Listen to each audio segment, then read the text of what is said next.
عزیزوں ماں کو جاتا ہے کہ ماں کو ذمہ داری دی جاتی ہے، اور ماں کی ذمہ داری اتنی اہم ہے، میں آپ کو لے آیا اپنی منزل تک، اتنی اہم کہ قرآن میں ایک ماں کے نام سے پورا سورہ ہے، سورہ مریم۔ صلوات بھیجے محمد۔ اب توجہ رکھیے گا، سورہ مریم، مریم کون؟ جناب عیسیٰ کی ماں۔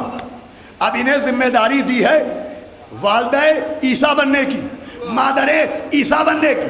آخری آدمی تک توجہ سنیے گا، تو جسے عیسیٰ کی ماں بننے کی ذمہ داری دی اس کا ذکر کیا بسم اللہ الرحمن الرحیم، وَإِذْ قَالَتِ الْمَلَائِكَةُ يَا مَرْيَمُ إِنَّ اللَّهَ اصْطَفَاكِ وَطَهَّرَكِ، کہ مریم اللہ نے آپ کو چن لیا، منتخب کیا نبی بنانے کے لیے، رسول بنانے کے لیے، امام بنانے کے لیے، کہ نہیں عیسیٰ کی ماں بنانے کے لیے۔ میرے مولا میری مدد کیجیے گا، یہ بات میں آپ کے چاہنے والوں تک پہنچا دوں۔ جناب مریم کو چنا، عیسیٰ کی ماں کو اللہ نے چنا، اصطفیٰ کیا، مصطفیٰ بنایا، کاہے کے لیے؟ عیسیٰ کی ماں بنانا ہے۔ ارے بھائی نبی تو عیسیٰ سے پہلے بھی گزرے، کسی اور کی والدہ کے لیے قرآن میں یہ نہیں ملا کہ ہاجرہ کے لیے آیا ہو کہ ہم نے ہاجرہ کو چن لیا کہ اسماعیل کی ماں بنائیں۔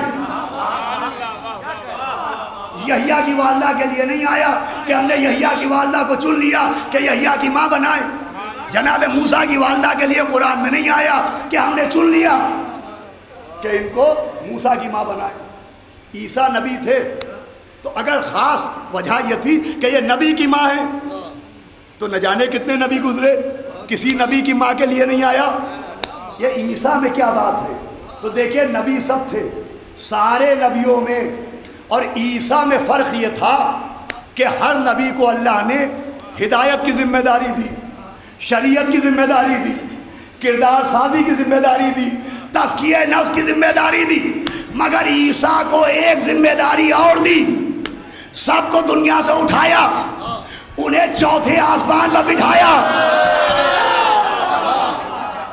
کہ ایک دن پھر یہ دنیا میں آئیں گے، کیا کرنے؟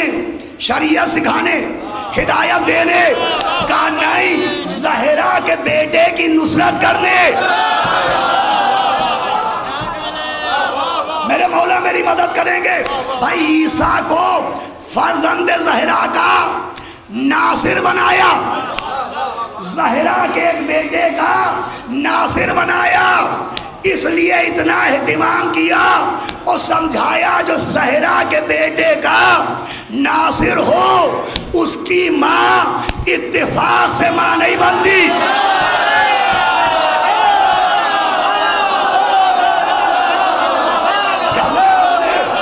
انتخاب سے ماں بنتی ہے۔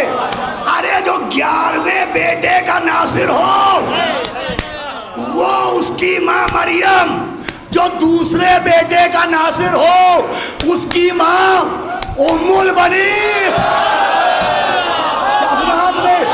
آپ سمجھ میں آیا کہ ام البنین کے لیے اتنا اہتمام کیوں کیا؟